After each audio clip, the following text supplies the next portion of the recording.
কিয়ামতের ওই কঠিন ময়দানে 7 শ্রেণীর ব্যক্তিকে রব্বুল আলামিন তার আরশের নিচে ছায়া দিবেন।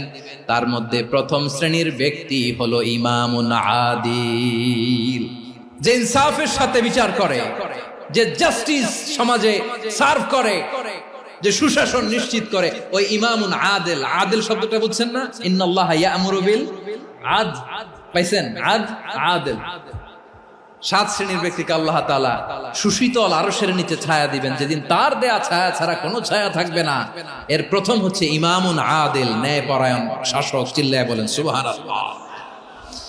আবার বিশ্বনবী বললেন, ইন্নাল মুকসিতিনা ইনদাল্লাহি আলা মানাবিরা মিন নূর আন ইয়ামিনির রহমান। কিয়ামতের দিন যারা ন্যায় পরায়ণ হিসেবে আল্লাহর সামনে দাঁড়াবে, কিয়ামতের দিন রব্বুল আলামিন তার আরশের ডান দিকে ওই ন্যায় পরায়ণ লোকদের জন্য আরশের ডান দিকে একটা নূরের